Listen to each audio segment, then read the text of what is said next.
केली होती, त्यांच्यामध्ये त्यांच्या पत्नीने देखील साथ दिलेली होती. तर ह्या आपल्या भारत देशामध्ये, महाराष्ट्रामध्ये असे विचारवंत होऊन गेले, म्हणून तर ह्या ज्या चुकीच्या प्रथा आहे ह्या बंद झालेल्या आहेत. मग आता मुस्लिम धर्मामध्ये जी 4 पत्नी करण्याची प्रथा आहे, ही पूर्वी लोक मयत होत होती, भरपूर जे वार होत होते, म्हणजे आपण काय म्हणतो युद्ध होत होते, त्यामुळं हे फेस करावं लागायचं. आता जे नंतर 19व्या शतकामध्ये UNOची स्थापना झाली, युनायटेड नेशन ऑर्गनायझेशन, ज्यामध्ये देशादेशामध्ये करार झाले, ट्रीटी झाली की शांतता कशी राहील यासाठी, आपण युद्ध कसं टाळता येईल यासाठी काही संस्थांना उभारणी करण्यात आले.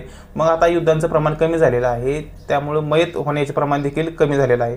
मग हे आणखीन देखील प्रथा कशी काय चालू आहे किंवा काय यामध्ये विचार करण्यासारखी गोष्ट आहे. आता प्रत्येक धर्माचं हे तत्व असतं, प्रत्येकाला आपला धर्म हा प्रिय असतो.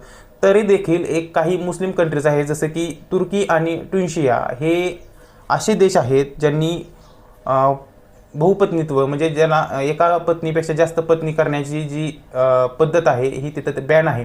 जरी ते मुस्लिम कंट्री असल्या तरी देखील त्यांनी 1956 साली ह्या ज्या प्रथा आहेत ह्या बॅन केलेल्या आहेत. मग याचा अर्थ असा नाही की, म्हणजे कसं आहे, काळानुसार माणसांची जशी विचारसरणी बदलत जाईल तसं त्या कायद्यांमध्ये बदल होत असतो. रूढी परंपरा ह्या जुन्या काळामध्ये त्या काळाला अनुसरून त्या प्रथा होत्या. आताच्या काळामध्ये त्या प्रथांची आवश्यकता नसल्यामुळे, जसं हिंदू धर्मामध्ये काही प्रथा कमी होत आल्या, कारण पहिल्यापासूनच जे कुठलाही धर्म असो, महिलेला दुय्यम वागणूक दिली गेलेली आहे, डॉमिनेट केलेलं आहे.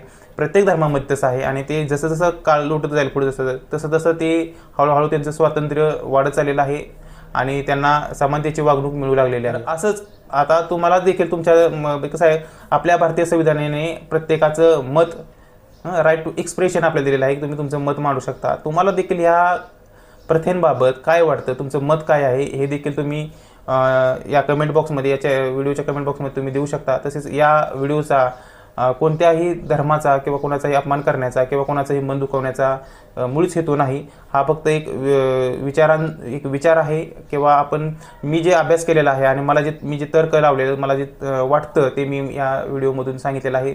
जर तुम्हाला हा व्हिडिओ आवडला असेल तर या व्हिडिओला लाईक करा आणि अशीच कायदेशीर माहिती जाणून घेण्यासाठी या चॅनलला सबस्क्राईब करा. धन्यवाद.